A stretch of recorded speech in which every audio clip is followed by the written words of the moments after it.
And when you got people who love you like this and stand by you and believe in you, and they waiting on you and they depending on you to be strong, yeah, this is how you survive. This is how you survive in prison. Because you got people that's depending on you to survive. So when you want to give up, you use stuff like this for motivation. So yeah, that picture mean a lot to me. And I ain't intend to be doing all of this on camera, but yeah, that's just real stuff there, man.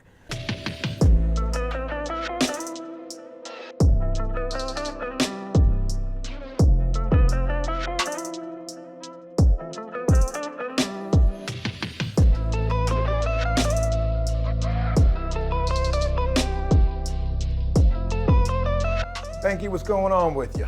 Oh man, a nice day, man. Good day. How you doing, Joe? Doing good. Definitely been a busy day. We've been doing a little bit of filming today. Yeah. Just got a chance to put down that lasagna video. Yeah, man. Tasted good too. I'm nice and full, man. Nice and full. I know a lot of people are gonna like that one. Yeah, hope so. And hopefully they're gonna like this one as well. We're gonna change things up a little bit. We've done a Q&A with you. We've heard quite a bit of what your prison time has been like, serving the 33 years that you've served. Right. But now we're going to give people a little deeper sense of your prison time, and you're about to share with us some pictures from throughout these 33 years that you spent in prison. Oh, absolutely, yeah.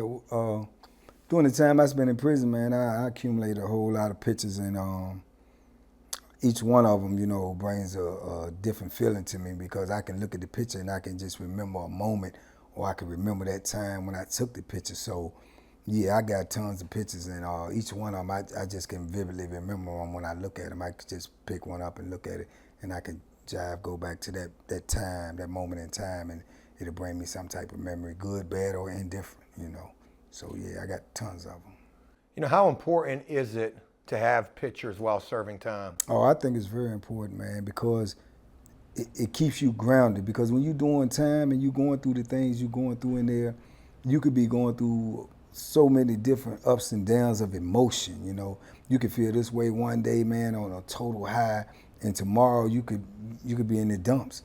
And you can just go look at your pictures when you can't talk to nobody, and you could just remember that you got people who love you, that you got people who care about you, that you got people who out there waiting for you. So that could be enough to change your whole spirit. That could be enough to change your whole circumstances. So pictures is important, man. To me, they're very important. Well, you've got a few pictures here today that you're going to share with us. Yeah. And I'd like to consider this video a part one to a potential follow-up, and maybe even a few different picture videos that we could do from your time in prison. But with all of that being mentioned, I would like to go into this, and let's start with, the first picture that you're going to share with us. Oh, okay. First picture I'm going to share with y'all, man, is this picture I look at, and it's a picture of my nephew. And the reason why this picture, I bring this up, is because, now me being out here and I'm around my nephew, I can remember this picture right here. This picture was like in 2005. I used to put dates on all my pictures, or either write something at the bottom of my picture to remember that day or remember what happened that day. And and this picture right here, man, he's so little, and I'm leaning down and I'm holding him, and he's like in 2005, he's just like a little kid. I could pick him up with one hand. And I think about that now when I'm around him, and I remember what that felt like, and to see him now, to see him as a young, grown man, it's just a different type of emotions. And I think back to this picture, and I showed him this picture. I showed him these things. And what's so crazy about that is they super young, and they don't even remember these things, but I remember them, and they had less time to remember them than me, so it seemed like it should be more fresh on their brain. But I remember all these things, and I think about that picture, which brings me to this picture, this is in 2005.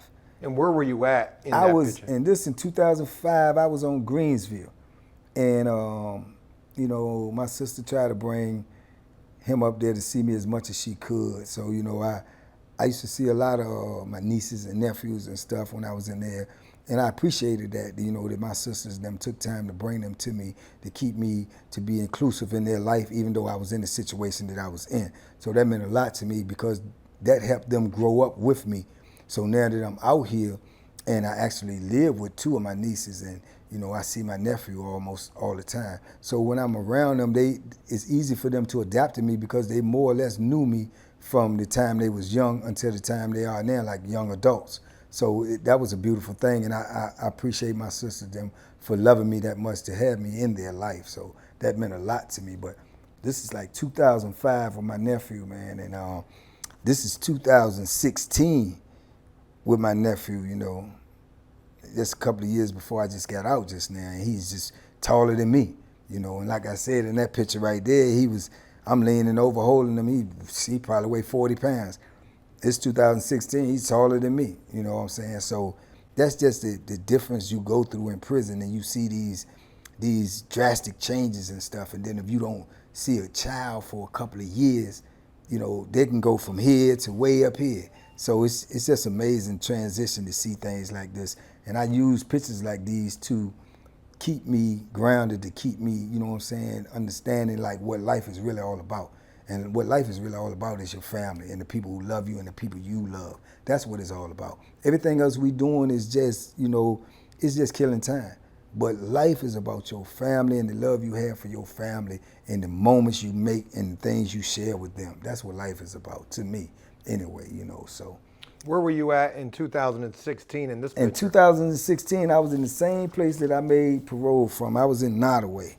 Yeah, I was in Nottoway, man, and this is my second trip to Nottoway as well, you know. I was up there earlier, you know, probably like in 99 or something. When they had the boxing going on real good, it was nice up there then too, and I used to love it, you know, because I was fighting and everything, so it was beautiful. But it turned out to be a good institution for me because, like I said, I made parole on there, so that's going to always be in my memory that I was at Nottoway when I made parole.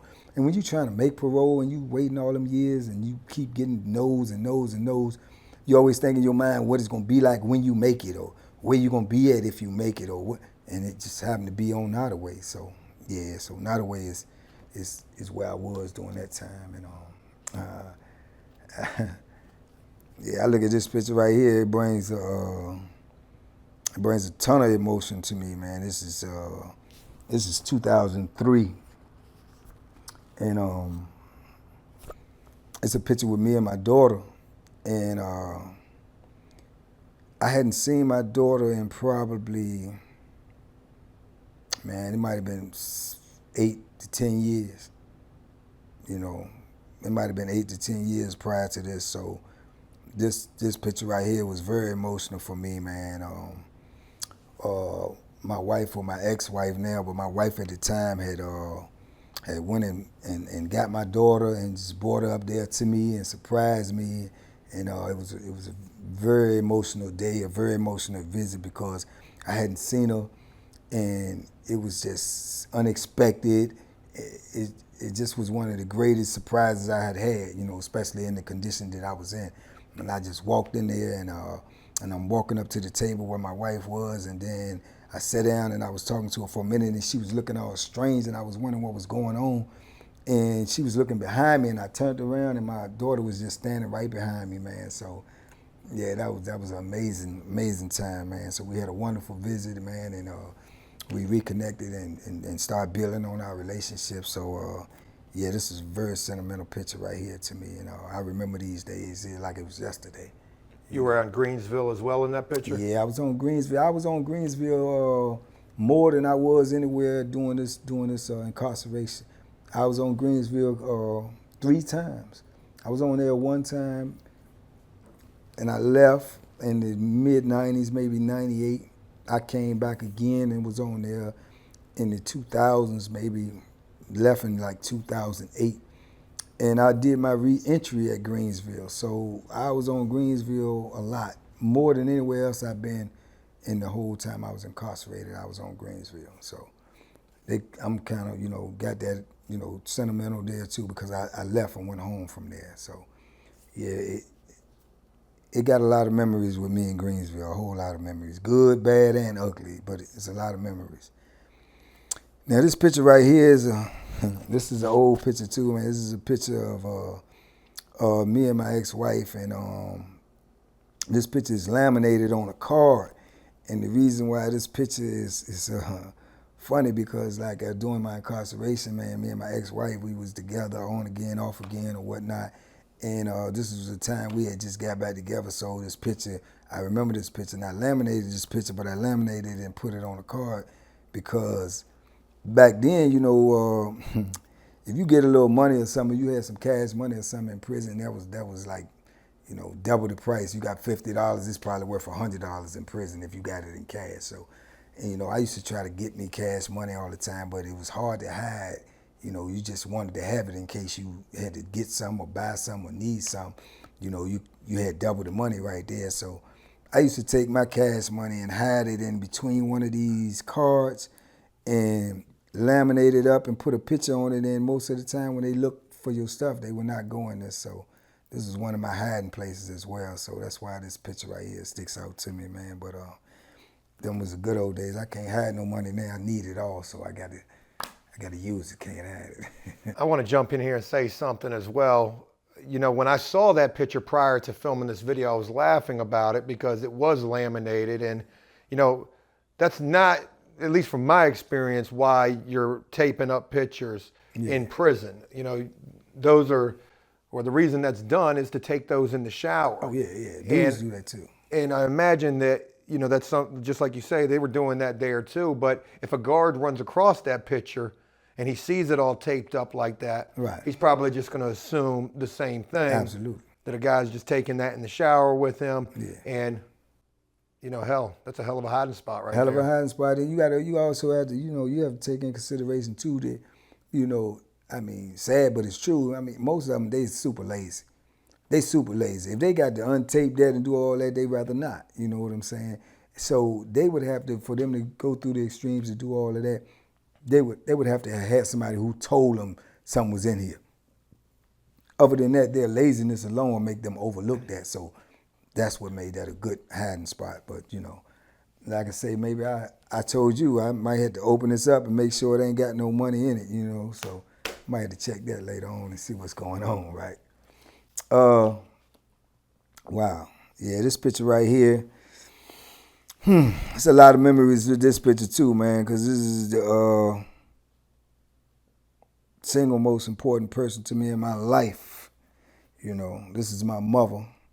This is a picture with me and my mother, man, and this was an emotional day as well, man. This is 2004, and my mother, being the great woman that she is, she had came to see me after she had went to my ex-wife's father's funeral. My ex-wife's father had passed away. He was a good man. He was a great man. I was cool with him. He had just recently came to see me before he had passed away as well. And he ended up passing away. I think he had the Lou Gehrig's disease, man, a terrible disease. And he passed away, man. And at the time, man, my ex-wife was very emotional because she was a daddy's girl, and she was very emotional. She was upset, and she didn't come see me or anything. And my mother went to the funeral, and she came to see me, told me how it was, you know, gave me her condolences or whatever, and spent some time with me as well as she had spent some time with my ex-wife and their family. So it just was a beautiful thing, man. It's just a testament to my mother's spirit, man. You know, she's the constant in my life. The whole time I was locked up, she was there for me. She was always there. She by my side now. I talk to her every day. Joe will tell you I get calls even when I'm doing this. She calls me. She always check up on me, and this is my heart and soul right here, my mother, man. So all of her pictures are sentimental to me. Oh man, woo! This picture right here, man. Where were you at in this picture? Oh man, and what year was it? This picture right here, man. I was at Wallace Ridge. It might be 2000. I was there from 2008, 9, 10, 11, 12, 13. I was there from 8 to 13, 2008 to 2013. Easily. easily worst time of my entire incarceration. Worst time. I think I mentioned before, man, these people up there, man, was super racist, man, and brutal. And when I mean brutal, because they had like no rules, man, no regulations, man. Nobody governed them, man. I think that's why they built it so far up in the mountains and everything. Nobody governed over these people, man. These people was up there abusing people, man, taking people's lives, man. I mean, literally killing people, beating convicts to death and making up excuses and saying that they did this or they did that or whatever. But they was taking lives up there, man, and they was brutalizing you even when they wasn't. And me being the person that I am, and I had the mentality that I had, I was paranoid and I was super anxious all the time because I'm living in that type of environment, and I know I'm living in that type of environment, so I know I'm at risk all day at any time. And when I'm living like that, I'm on the edge because I wasn't gonna let nobody hurt me. I wasn't gonna let nobody beat me. I wasn't gonna let nobody abuse me. So if they would have did that to me, it's 100% chance I was gonna retaliate, and it probably was 100% chance they was gonna kill me. So when you living like that and you have that type of understanding, it puts you in a whole different frame of mind, you know. And that's what I told you, Joe, after, you know, a little while ago when I showed you this picture, man. I was probably at that time in my life, I was definitely homicidal, and I was suicidal because I didn't even want to live like that, you know. I didn't. So I had a brief moment of that, of being that like suicidal, like, man, I just can't take this, because I didn't see no end. And in the end that I did see, it was gonna be brutal, you know. So yeah, this was a crazy time in my life. If you look at this picture, you probably could see that. But yeah, I was going through some changes during this time. But man, hey, God is good, man. He brought me through. I'm out here now. You know, this is part of my past. So, you know, yeah. But when I look at it, I want to stick with this picture for a moment, because this is the one picture that you've shared with us where your demeanor is totally different. I mean, you can see it on your face, how miserable, how mad you look in this picture. yeah. You know, tell us, you said you went there in 2008. What was the reason for going there? I went there, man, for getting caught with a cell phone. I had a cell phone, you know. And in prison, man, that is like It's one of the worst things that you can get caught with. Yeah, especially right now. This is it's like the biggest crime you could commit in prison right now. It's a security threat. They scared of it for reasons unbeknownst to y'all, though. Y'all may think they don't want you to have it because it's a security threat, this, that, and the third. All of that is on the surface, but the real reason, the bottom of the line, is they don't want you to have it because they don't want you to film nothing of them conditions in there and let it get out here to the real world, to the public. Because they tell y'all this is one way, but if you can actually see on the inside and see the things that goes on inside of there and see the way that they treat people, to see the way that they treat human beings, irregardless of what you in there for, what you did, human beings, nah, they don't want that to be out. So that's why they're so hard on you when they catch you with a phone. They try to prosecute you. They try to give you more time. They try to whoop you, beat you, brutalize you, threaten you, everything when you get caught with a phone, you know. So they don't want you to expose them and expose the conditions in there, expose the way they live, the way they treat people. So that's why a phone is their number one enemy to the DOC. So I got caught with that phone, and they try to make an example out of me. They send me up there where I just told you, where they kill people, you know, where they sick dogs on you and let dogs just bite on you and chew on you, where they shoot you. They shoot you for walking over a line. They shoot you for slamming a card on the table. They shoot you for talking loud, you know. This is what they do to you up there, you know, but people out here don't know that, or people out here wouldn't understand that, or they think it's an exaggeration. Nah, it's the facts. This is what they do. You know, with this picture right here, and again, with the way that you're looking in this picture, was this a picture that you took for like picture project where you bought a picture ticket? Was this at visitation? Nah. This is a picture they took. They was like, you know, they was taking these pictures for your identification. Oh, okay. And they just sent you a copy of it, right? But yeah, this is on my ID card. Yeah, pure hell is on my face because that's what I felt like. I can look at this picture. Me personally, I don't, because I know me. I've looked at this face all my life, but man, I can see the life coming out of me, man. I can see it, man. This is why this picture is. I keep things like this though because, like I say, you got to remember what you come from. You got to remember what you come through. You know what I'm saying? You got to keep that in you, good, bad, and the ugly, because that way it keeps you away from it. If you don't remember that a snake will bite you, you will put your hand in front of a snake again. So you got to remember these things, man. When I look at this stuff like this, man, I know, you know, without a shadow of a doubt, which I don't need this to know, but I know I'll never ever put myself in a position to be treated like this again. You know, to be dehumanized like this, to be, you know what I'm saying, treated like I'm not even, you know what I'm saying, a human being. I would never put myself in that position again. But I don't even think anyone should be treated like that, regardless of what they do, though. But this is an everyday reality, man, which makes me think about right now when I was just thinking recently of yesterday, because I got a call from one of my friends. I talked to a lot of dudes that's still in prison because I'm not far removed from prison. And like I said, some of them dudes in there is like my brothers. And he made parole, man. A dude I know that I helped raise in there. He came in there younger than me. He just did 1 year less than me. He just made parole, found out he made parole. He did 32 years. And he just made parole, man. And he called me. He got his wife to call me. He told me. And when I heard that information yesterday, man, it was like I made parole, man. It's like a chill went over my body because I could hear the excitement in his voice and I knew what he was getting ready to experience, man. And that was just a wonderful feeling. But on the flip side, it just made me realize too, just like he feeling like that, and just like when you see, that's why I say when you see people out here arguing and people out here being petty, and like Joe, what me and you was just talking about, petty people being petty, and you think about that, man, you out here in the free world and you worrying about petty stuff, and you crying about petty stuff, and you being petty to other people, knocking people down instead of trying to pick them up. And I think about stuff like that, and I'm thinking about these dudes that's right now, they're still in prison, on lockdown because of this quarantine, stuck in a little cell, eating bologna sandwiches, and you know, no one's listening to them, no one's caring that they calling that they need to take a shower, that they need to do this, they need to do, don't nobody care.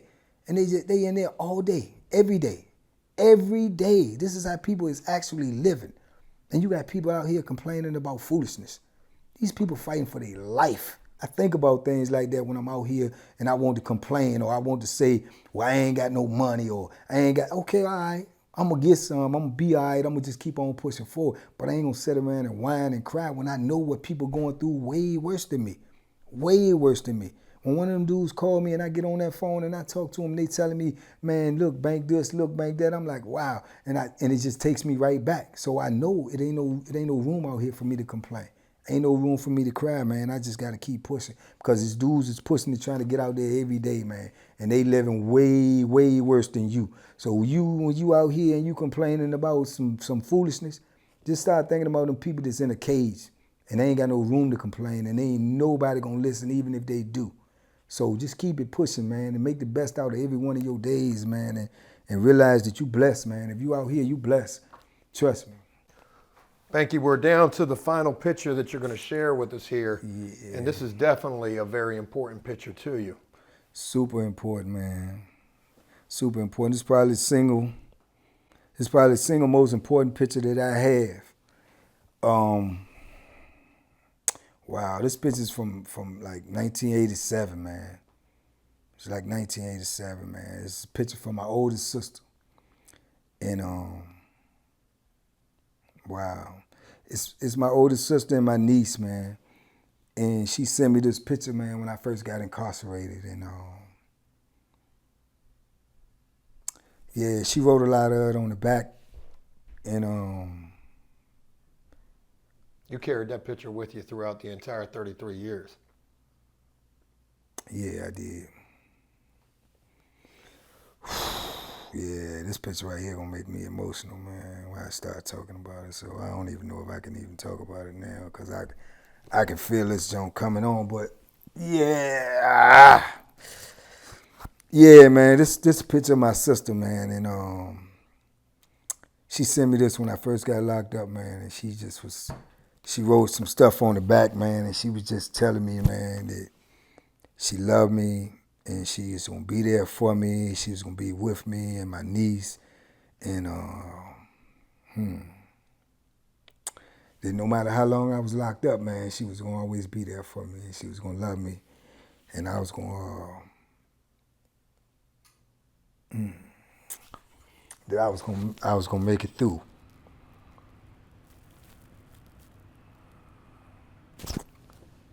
Yeah, and I did. So, and she's still here for me, and I see her, and I see my niece, and I love them, and yes, it's the most important picture I got, man. So yeah, it means a lot to me, man. And when you got people who love you like this and stand by you and believe in you, and they waiting on you and they depending on you to be strong,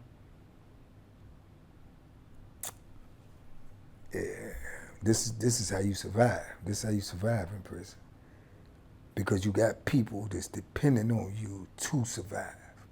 So when you want to give up, you use stuff like this for motivation. So yeah, that picture means a lot to me.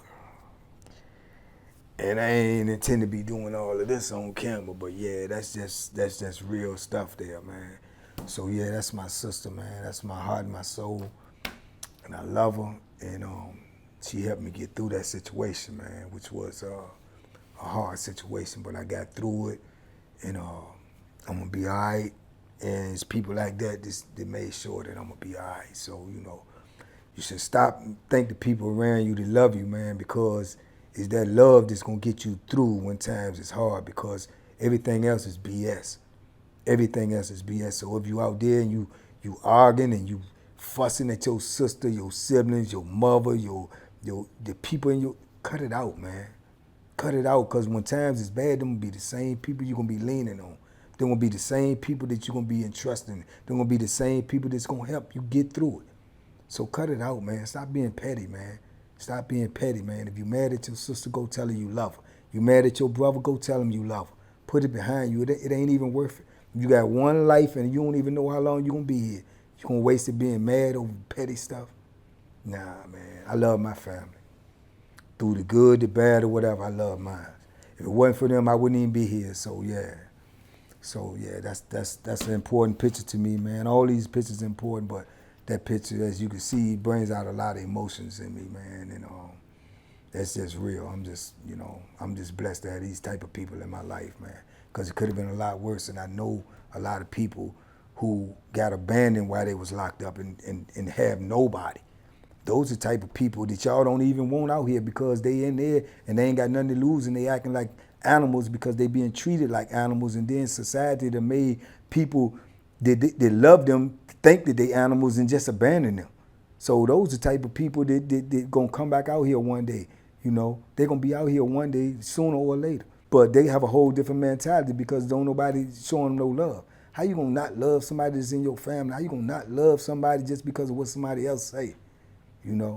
It's crazy, man. But like I say, if you got somebody in your life, man, that's in your family, that's incarcerated, man, try to show them some love, try to show them some support, no matter what it is.